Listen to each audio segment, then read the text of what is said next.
Kebijaksanaan, mari kita telusuri pelan-pelan bagaimana penerjemahan yin yang itu dalam prinsip-prinsip hidup yang bijaksana.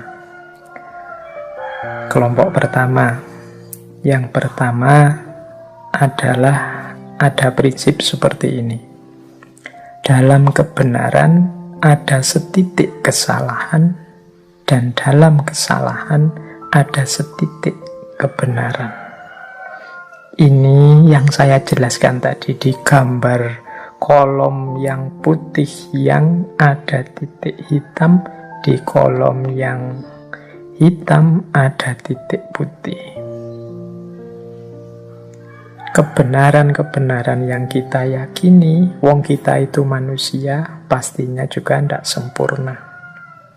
Kesalahan-kesalahan yang kita lakukan ya tidak gelap total. Masih ada sedikit-sedikit, mungkin kita tidak sadar, titik kebenaran.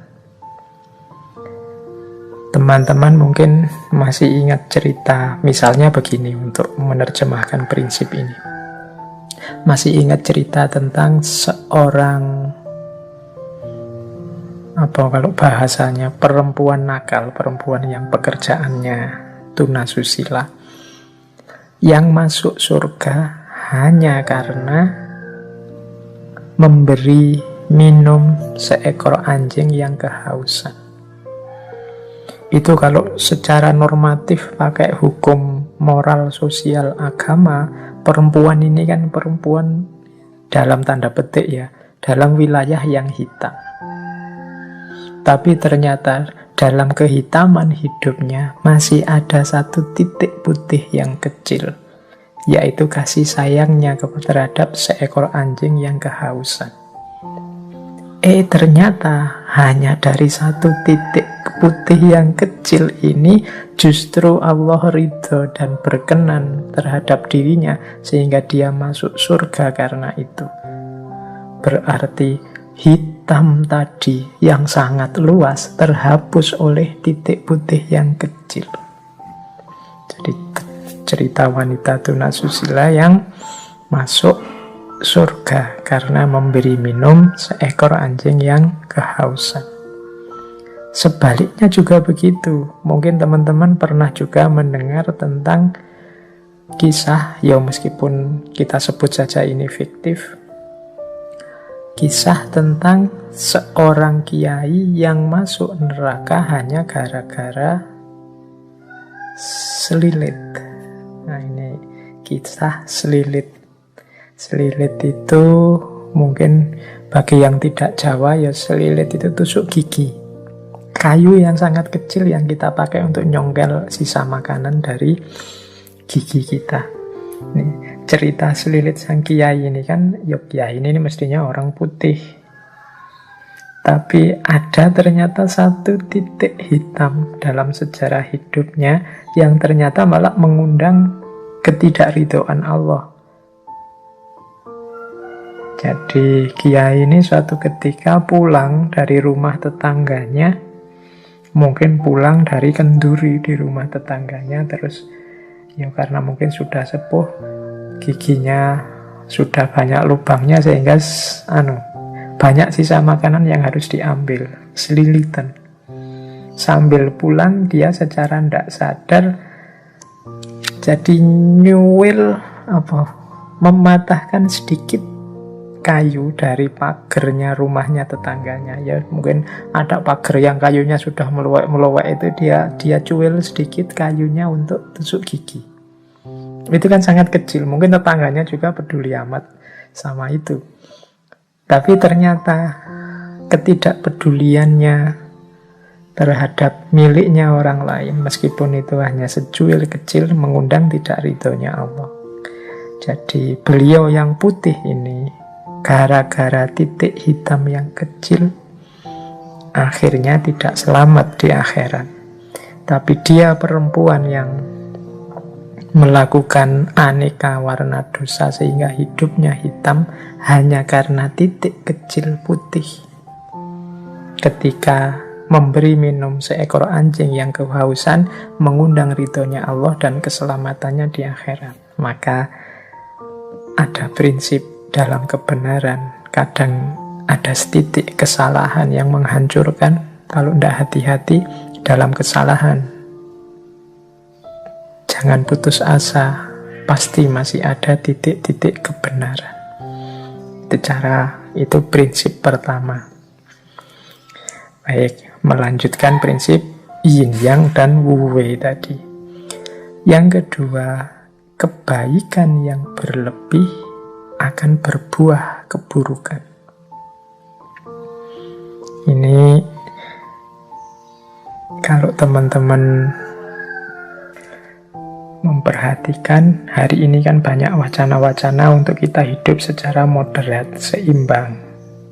Dengan prinsip ini sebenarnya bahkan kebaikan pun harus kita jalankan secara seimbang, tidak berlebihan. Jadi baik, makan itu baik, tapi makan yang berlebihan jadi buruk. Sedekah itu baik, tapi sedekah yang berlebihan sampai tidak memperhatikan kebutuhannya sendiri itu buruk. Jadi bahasanya Al-Quran, wala tusrifu, jangan berlebihan. Sholat itu baik, tapi sholat terus-terusan itu buruk. Ada cerita Rasulullah itu satu ketika kedatangan beberapa tamu, para sahabat. Saat itu Rasulullah tidak di rumah. Jadi tamu ini ditemui oleh istri beliau. Sambil menunggu Rasulullah, istri beliau ini cerita tentang bagaimana Rasulullah itu seriusnya beragama. Kalau malam juga sholat, sering puasa, dan lain sebagainya. Nah, para tamu ini merasa, wah, Rasulullah aja yang dijamin masuk surga, dijamin diampuni Allah, ibadahnya seserius itu. Maka saya berarti harus berkali lipat dari itu. Sehingga yang satu bilang, kalau begitu saya tidak akan tidur lagi lah, saya mau sholat malam terus. Yang satu bilang, wah, kalau begitu saya akan puasa terus lah, tidak ada berbukanya, pokoknya poso terus tiap hari. Yang satu bilang, wah, kalau begitu saya fokus dalam agama, menjauh dari dunia, saya tidak akan menikah, hidupku kupersembahkan pada Allah. Nah, setelah Rasulullah datang, Rasulullah mendengar kata-kata dari tamu-tamunya ini, terus Rasulullah bersabda bahwa aku ini lebih takut kepada Allah, aku ini lebih bertakwa kepada Allah dibandingkan kalian. Tetapi aku berpuasa juga berbuka, jadi tidak puasa terus-menerus. Aku sholat malam, tapi juga tidur, dan aku juga menikah. Jadi kemudian ditutup dengan kalimat, barang siapa yang membenci sunnahku, maka dia bukan bagian dari umatku. Nah, ini pandangan ini sesuai dengan prinsip tadi, kebaikan yang berlebih itu buruk. Jadi jangan ada kebaikan apapun yang overdosis. Buruknya di aspek overdosis itu, bukan aspek kebaikannya. Orang tua itu sayang pada anaknya wajar, tapi kalau berlebihan menyayangi jadinya memanjakan. Tegas itu bagus, berlebihan tegas nanti jadinya otoriter. Berani itu bagus, terlalu berani namanya nekat. Jadi semua yang berlebihan buahnya buruk. Wah, kebaikan yang berlebihan ternyata berdampingan dengan keburukan. Ini bagi saya juga ritmenya alam harus kita pahami. Berarti apa-apa itu kita jalankan secara pas dan alamiah. Ini prinsip kedua dalam hidup yang menurut saya juga penerjemahan dari prinsip yin yang. Prinsip ketiga, semakin banyak orang memberi, justru dia akan semakin banyak menerima.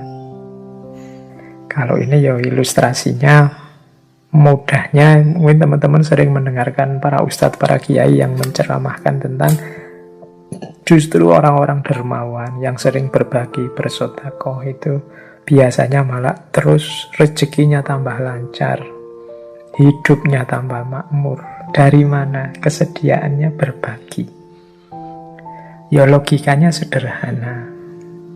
Ketika kita mau berbagi dengan orang lain, berarti kita berposisi sebagai jalannya rizki bagi orang lain. Semakin kita membuka diri untuk jadi jalannya rizki bagi orang lain, semakin Allah akan menitipkan rizki-rizkinya orang lain itu lewat kita. Semakin Allah percaya pada kita, ya tambah lewat kita terus, ya akhirnya ya kita kelewatan lebih banyak, biasanya terus tambah makmur. Jadi anggap saja kita ini talang yang kelewatan air terus itu kan selalu basah. Jadi semakin kita membuka diri sebagai jalannya rizki pada orang lain, ya insya Allah kita akan semakin banyak menerima. Allah semakin percaya kita sebagai wakilnya untuk membagi rizki pada yang lain. Itu logika sederhananya itu. Itu kalau tentang harta.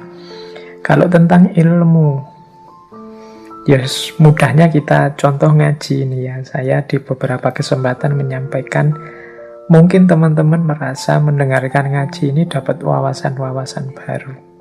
Kalau teman-teman jeli, yang paling beruntung dengan wawasan-wawasan baru dari ngaji ini itu saya. Jadi kalau saya tiap Rebu itu kan ngaji, berarti harus nyari-nyari bahan, membaca sana-sini. Lu wawasanku tambah terus. Jadi yang jaminan wawasannya tambah itu justru saya. Makanya terima kasih pada teman-teman yang masih bersedia mendengarkan ngaji ini. Berarti membantu saya untuk tetap semangat nambah wawasan. Teman-teman menganggap, wah Pak Faiz ini ikhlas ya berbagi ilmu. Kebalik, saya terima kasih kalian masih mau saya bagi. Memposisikan saya kayak talang tadi, kelewatan ilmu, akhirnya ya ilmunya mampir di saya malah jadi banyak dapatnya. Jadi semakin kita banyak memberi, justru kita akan banyak menerima. Memberi dan menerima ini kan pasangan yin dan yang. Dan dia saling mempengaruhi. Siapa banyak memberi, dia akan banyak menerima. Ya ndak cuma ilmu, ndak cuma harta, apapun itu. Meskipun sekedar kata-kata yang baik. Orang yang tawadhu, menghargai orang lain, insya Allah dia justru akan mendapatkan penghormatan, penghargaan yang lebih banyak dari itu. Ini termasuk natural law, hukum alam tadi. Baik, jadi ini prinsip yang ketiga. Prinsip yang keempat. Kalau ini saya tidak menjelaskan panjang lebar ya, teman-teman sudah banyak dapat wawasan tentang ini, apalagi di tema-tema bencana. Jadi di balik musibah ada karunia. Musibah itu sesuatu yang kita menangkapnya sebagai negatif, sementara karunia, anugerah dari Allah itu kan sesuatu yang kita tunggu-tunggu, kita posisikan sebagai positif. Ternyata dua hal ini seperti keping mata uang, yin dan yang tadi. Di balik musibah ada karunia. Kita diberi pandemi ini, sebenarnya hikmahnya, manfaatnya banyak luar biasa, kecuali yang tidak mau membaca dan memanfaatkan momen pandemi ini dengan segala dinamikanya. Ada sangat banyak karunia-karunia. Mungkin bagi banyak orang dengan musibah ini dia lebih dekat dengan keluarganya karena tidak boleh kemana-mana. Selama ini sibuk di kantor saja, sibuk kemana-mana kerja. Sekarang bisa dekat dengan keluarganya. Mungkin bagi orang tertentu musibah ini membuatnya punya banyak kesempatan untuk mengupgrade kualitas dirinya. Banyak kesempatan untuk muhasabah, introspeksi, banyak kesempatan memperbaiki diri.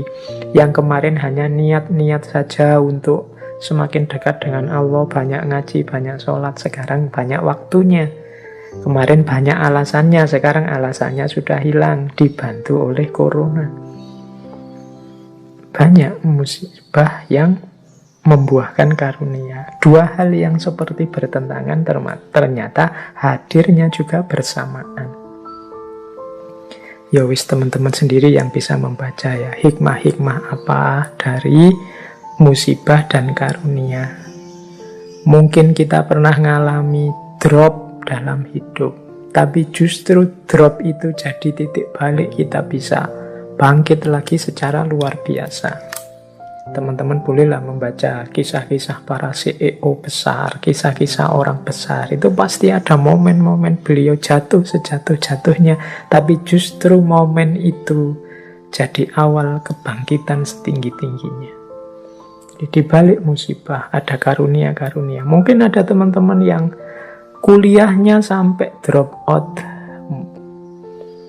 tapi justru karena drop out itu dia akhirnya hidup dengan tidak mengandalkan ijazah dan gelar, dan ternyata dia lebih sukses dari itu. Nah, itu juga ada. Dan lain sebagainya. Jadi contoh-contoh bahwa musibah ternyata di balik itu ada karunia yang luar biasa. Seolah-olah bertentangan, tapi kehadirannya beriringan. Ada juga prinsip pujian membuat terlena, celaan membuat waspada. Pujian ini positif, celaan itu negatif. Tapi kadang-kadang justru kebalikannya. Yang positif membuahkan hal negatif, yang negatif membuahkan hal yang positif. Jadi kadang-kadang orang itu begitu banyak dipuji, dia terlena. Padahal dia dapat yang positif, malah buahnya negatif. Tapi ada orang yang sebaliknya. Ketika dicela banyak orang, dia terus introspeksi, waspada, jadi semakin baik. Jadi mengalami yang negatif membuahkan yang positif. Mengalami yang positif tapi malah membuahkan yang negatif. Inilah lekak-lekuknya hidup. Maka teman-teman harus selalu waspada, selalu hati-hati. Karena hidup ini punya yin yang-nya sendiri. Kalau sering dipuji orang, pujian itu tidak menambah apapun pada kualitas kita. Tapi sangat mungkin justru membuat kita terlena dan tergelincir. Celaan juga begitu. Celaan itu kalau kita memang baik dan dicela orang, celaan itu tidak mengubah yang baik jadi jelek. Dan kalau kita jelek dan dicela orang juga, ya yang jelek tetap jelek, tidak jadi baik karena dicela. Jadi ini komentar orang dari luar. Celaan itu kita posisikan negatif, pujian kita posisikan positif. Padahal kadang-kadang justru dengan celaan itu kita jadi terpacu untuk semakin baik, sementara ketika dipuji orang kita merasa sudah besar, sudah baik, sudah tinggi, sudah penting, akhirnya kita terlena. Nah, hari ini kan peradabannya peradaban pujian dan celaan lewat komen-komen di medsos. Kita harus selalu waspada. Kita misalnya posting apa yang kelihatannya positif, bagus, terus yang like banyak, yang komen positif banyak, terus kita seneng, terus kita bangga, kita merasa sudah besar, kita merasa sudah tinggi. Akhirnya justru kita mandek, wong merasa sudah besar, akhirnya justru kita tergelincir. Sebaliknya kadang kita dikomentari jelek, kadang kita tidak dianggap, membuat kita terpacu untuk berkarya terus, lebih baik terus, dan sebagainya. Maka penting kita hati-hati karena hidup ini ada yin, ada yang. Ada pasangan-pasangan positif dan negatif. Yang positif pujian, ternyata ada pasangan sebaliknya, keterlenaan, ketidakwaspadaan. Yang negatif celaan, ternyata ada pasangan sebaliknya, keterpacuan, semangat untuk lebih baik. Nah, terus ini ada quote selanjutnya dari paket wisdom yang pertama. Orang yang paling engkau cintai adalah yang juga mungkin memberikan sakit yang paling dalam kepadamu. Cinta itu kan sesuatu yang positif. Kita gandengkan dengan kebahagiaan, kenikmatan hidup. Lawannya cinta itu seringkali sakit hati atau patah hati. Ternyata dalam ritme hidup kita di dunia ini, justru orang yang paling kita cintai adalah orang yang punya potensi untuk memberikan sakit yang paling besar dalam hidup kita. Nah, ini sudah natural. Kalau kita cinta pada seseorang, kemudian dia membohongi kita, maka kebencian kita, kekecewaan kita berlipat dibandingkan kalau dibohongi orang yang tidak kita kenal atau orang yang kita anggap biasa-biasa saja. Jadi orang yang kita cintai itu sebenarnya orang yang membawa bibit sakit yang paling besar dibandingkan orang yang tidak kita cintai, orang yang kita anggap biasa-biasa saja. Jadi ini, terus berarti kita jangan mencintai, Pak. Ya bukan begitu, tetap saja mencintai, tapi sambil engkau ingat hukum alami, hukum kodrat di dunia ini, bahwa yang selalu jejer dengan yin. Jadi cinta dan patah hati, cinta dan sakit hati itu satu paket. Kalau orang yang mencintaimu, menyakitimu, itu kan rasa sakitmu jauh lebih dalam dibandingkan orang yang tidak kamu cintai, apalagi orang yang kamu benci. Kalau ada orang yang kamu benci terus mencacimu, menjelek-jelekkanmu, engkau kan biasa saja. Mungkin engkau bilang, alah peduli amat, biar aja, dia memang begitu, karena memang engkau sudah benci. Tapi kalau orang yang engkau cintai melakukan hal yang menyakitimu, kalian kan tidak bisa bilang, biasa saja. Tidak. Karena engkau cintai, maka sakitmu lebih dalam. Inilah yin yang.